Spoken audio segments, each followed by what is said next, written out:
Happening now, hero or deserter, fellow soldiers bristling at the joyous welcome for former POW Bo Bergdahl, accusing him of deserting his post. That his actions cost the lives of some of his comrades. Emotional celebration. Bergdahl's hometown is overjoyed at news of his release, but what are his friends and neighbors saying about the controversy that's now overshadowing his freedom? Terror suspects release 5 Taliban detainees freed from Guantanamo Bay in exchange for Bergdahl. But was the deal illegal? I'll ask the White House Deputy National Security Advisor, Tony Blinken. I'm Wolf Blitzer. This is a Situation Room special report, the return of Sergeant Bergdahl.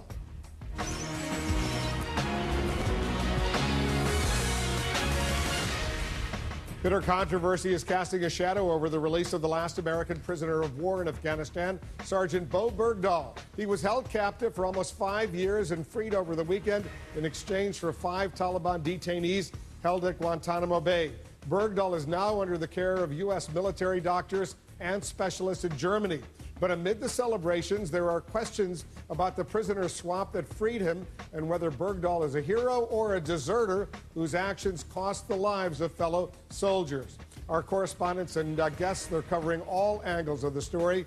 Our chief Washington correspondent, Jake Tapper, the anchor of The Lead, begins our coverage. Jake, there are several soldiers, you've spoken with some of them, who are highly critical of Bergdahl. Our impulse when a POW is freed is to rejoice, to celebrate. We're happy that an American is back with his family. But the truth is, after this story broke, I spent the weekend talking to more than a dozen people, soldiers who served with Bergdahl, in his squad, in his platoon, in his company, and they are very distressed at the hero's welcome he is receiving. A good day. Yes, it's a good day. Welcome news for Bo Bergdahl's parents. Their son, America's only known prisoner of war, was released by his Taliban captors and coming home to Idaho. 5 years is a seemingly endless long time, but you've made it. But new details coming to light about how Bergdahl's freedom was both lost and regained complicate any planned ticker tape parades. These are the faces of 5 mid to high level Taliban prisoners smiling as they are released from Guantanamo Bay to Qatar in exchange for Bergdahl. Though trading for hostages or prisoners of war is not unprecedented in American history, this latest swap has opponents. You've sent a message to every al-Qaeda group in the world that says that there is some value now in that hostage in a way that they didn't have before. The Obama administration defends the deal. The United States of America does not leave our men and women in uniform behind, ever. Bergdahl is currently in Germany, where his physical and mental health are the priorities. One of his first tasks is relearning English. I hope your English is coming back, and I want you to know that I love you. I'm proud of you. I'm so proud of your character. His parents' joy notwithstanding, more than a dozen soldiers who served with Bergdahl call him a deserter. They tell CNN he purposely left the observation post. An Afghan child told some of them he saw an American soldier that morning walking by himself. On NBC's Meet the Press Sunday, Defense Secretary Chuck Hagel deferred questions about how Bergdahl came to be in enemy hands. I'm not surprised that there are still questions, and until we get the facts, exactly what the condition of Sergeant Bergdahl is, we can't go much further in speculating. Soldiers on the ground at the time tell CNN that insurgents were able to take advantage of the massive military undertaking to try to rescue Bergdahl, with IEDs placed more effectively and ambushes more calculated.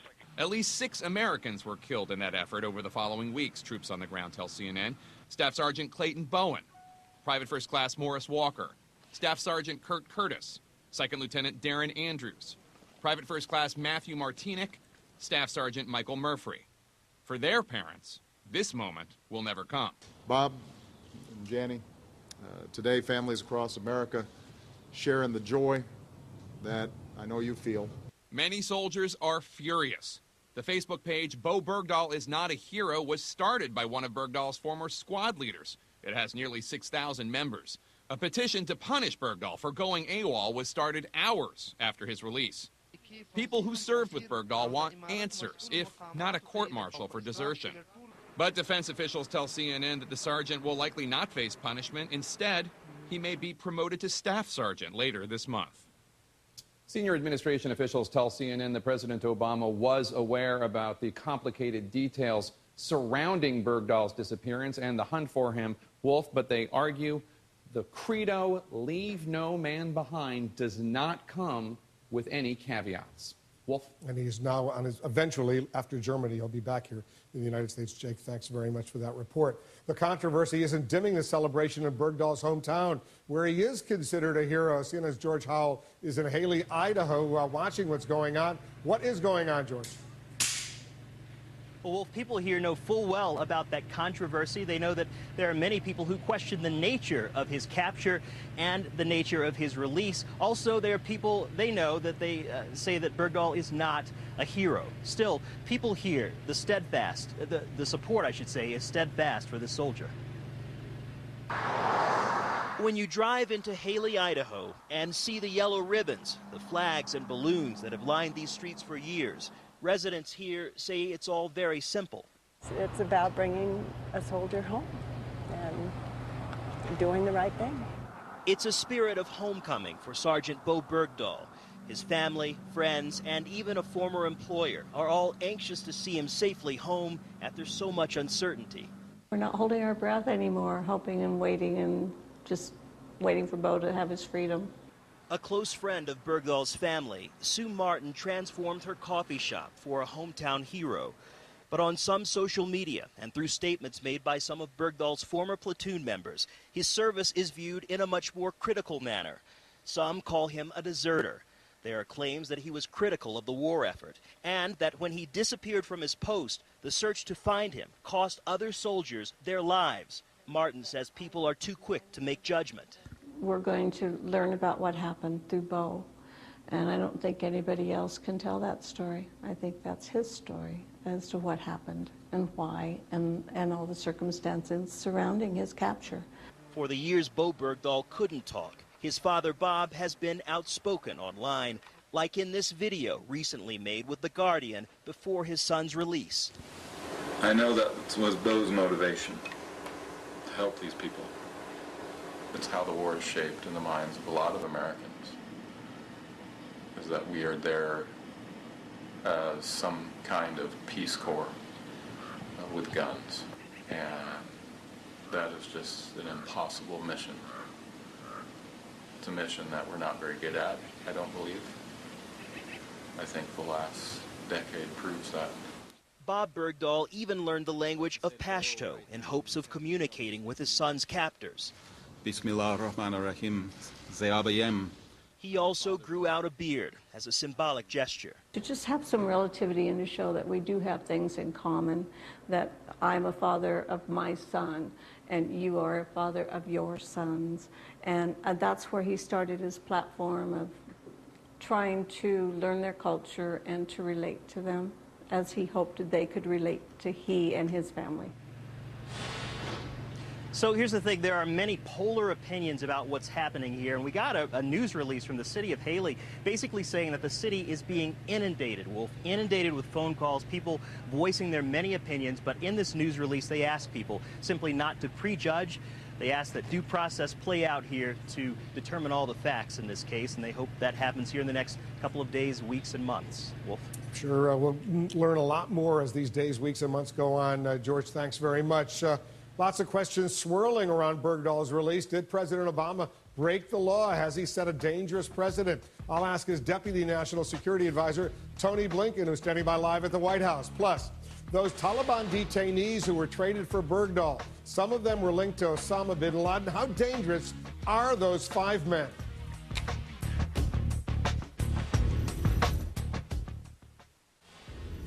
Some congressional Republicans are objecting to the prisoner exchange that freed Sergeant Bo Bergdahl, held by the Taliban for almost 5 years. Critics say the swap was illegal because the administration failed to give Congress 30 days notice before transferring prisoners from Guantanamo Bay as required by law.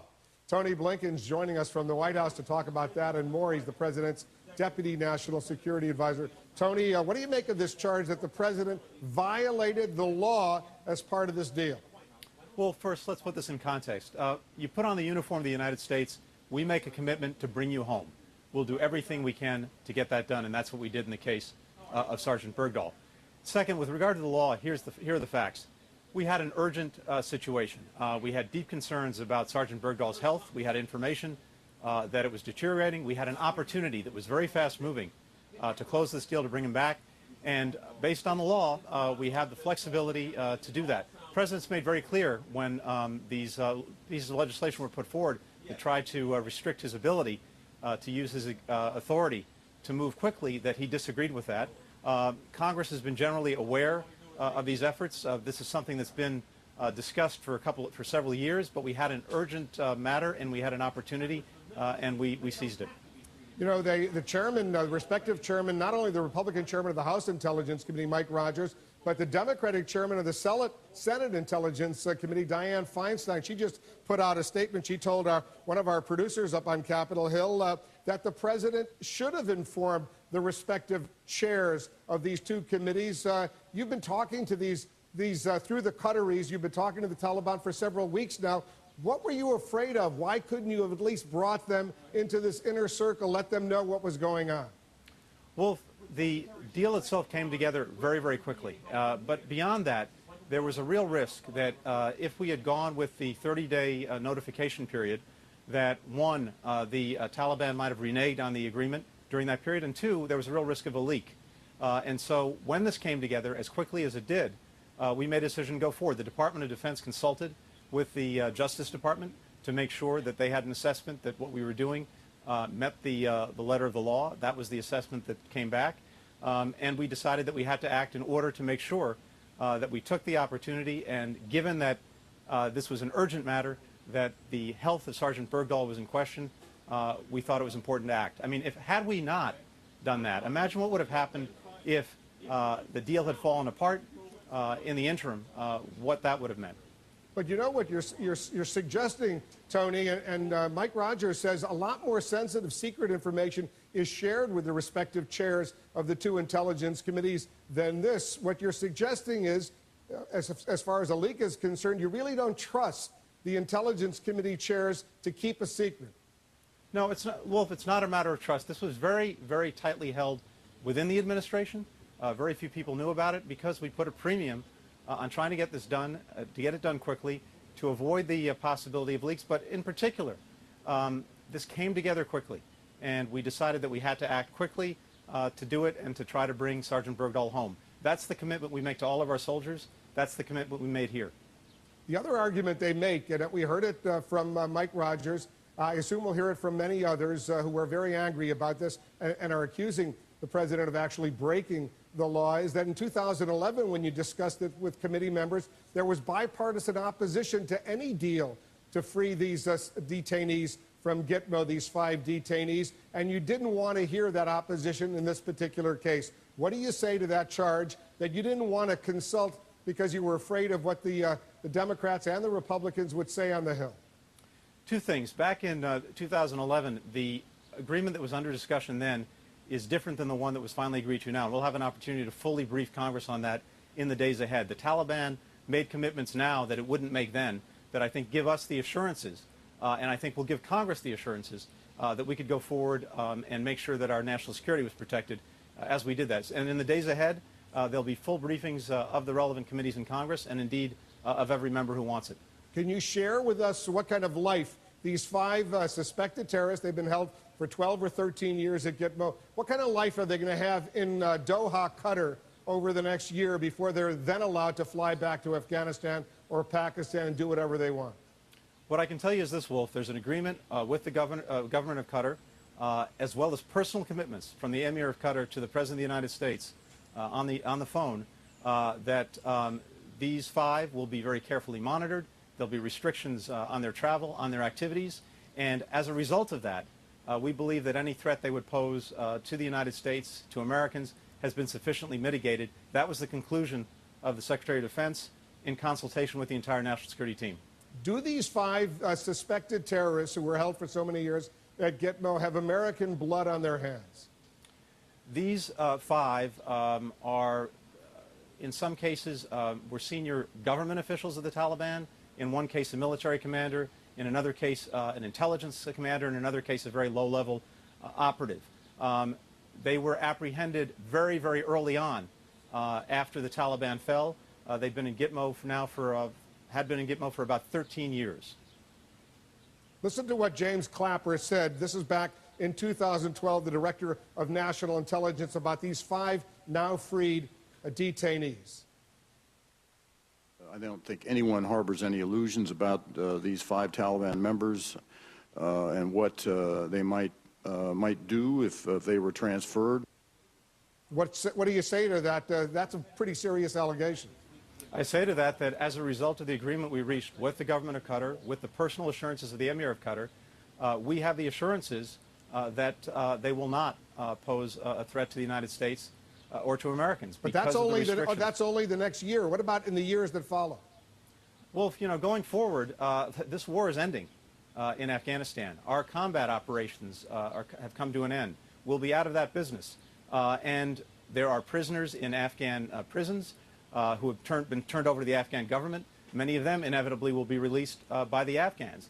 What happens at the end of a war, and this goes back from the very start of our republic to George Washington, and it happened with the Germans, with the Japanese, with the North Koreans, is prisoners get exchanged. And in this case, we made good on a commitment we've had since the first days of our republic. When we have someone in uniform who has been detained on the field of battle and we have a chance to get him back, we do. We bring him home. That's what we did. One final question. Was he a deserter? Look, Sergeant Bergdahl, because we're bringing him home, is going to have a chance to tell his story.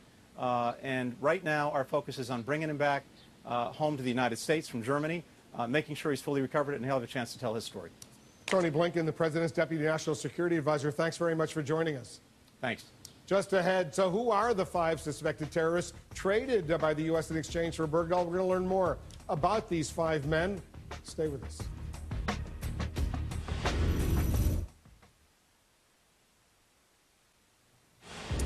Five Taliban terror detainees traded for the release of U.S. prisoner of war Sergeant Bo Bergdahl. Let's dig deeper right now with our senior international correspondent, Nick Robertson. He's in Landstuhl, Germany, where Bergdahl right now is hospitalized, and reporter Carol Rosenberg of the Miami Herald. She's been to Guantanamo multiple times, probably more than any other journalist there. Carol, you've been tracking these 5 for a long time. How dangerous, potentially, are they?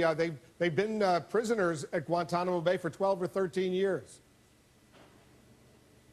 Well, the 3 of them came on that very first flight. If you remember the picture of 20 men on their knees in orange jumpsuits who were described as the worst of the worst, they were among them. But I can tell you that from my reporting at Guantanamo, they were cooperative, collaborative, communal captives, meaning they lived in medium security, were able to pray with other detainees, eat with other detainees. And what I understood is that they were neither troublemakers nor hunger strikers, and that they were not considered dangerous to the guards at Gitmo. But as we know, the president and Senator McCain and the others get to see the classified files. And so we know that they come from the defense and intelligence and political and military parts of the Taliban, which bleed over into each other.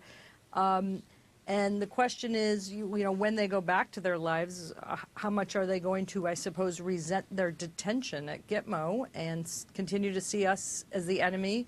We held them as the enemy. The other thing is, remember, 3 of them were brought there on that first day when we were searching for Osama bin Laden and Mullah Omar, and they were seen as potential intelligence assets. And to that degree, that war has moved on. So the question becomes, after a year in Qatar, if they're released back to their country and we're still there, what will the relationship be, I suppose? That's a good question. Nick, you're there in Landstuhl. That's where Bo Bergdahl is being hospitalized right now. What can you tell us about his condition? What's the very latest? And also, do you know if he's had a chance to speak on the phone with his parents in Idaho? Wolf, if he's had that opportunity to speak to his parents, we haven't been told about it. We're getting a few details, not a lot but it's just enough to give us an idea of what's happening to him. We're told that he's in a stable condition, that he is getting treatment for conditions, medical conditions that require hospitalization with special focus on his diet and nutrition. And this is because of the condition that he's been living in, the diet that he's had while he's been in captivity. So that's what we're learning about him. For the sort of psychological help that he's getting, all the other sorts of things, we have no details about that at the moment, Wolf. It's still premature to see when he's going to be flying from Germany to Texas to continue that effort to reunite with his family at some point down the road. Carol, finally, just a notion about the remaining, 140 or so detainees at Gitmo. You've covered all of them over these many years. How dangerous potentially are they? Well, you know, these 5 men jumped the queue. They were held as indefinite detainees, forever prisoners who were not eligible for release through the various parole board and review procedures that the Obama administration had instituted down there. So there are 78 men among the 149 down there who this administration, through its intelligence and political analysis, has decided should not be there and could go back to Yemen, or, for example, some might be going to Uruguay soon under these resettlement and repatriation deals that they're trying to. It moved her to tears. Oh my gosh, I'm just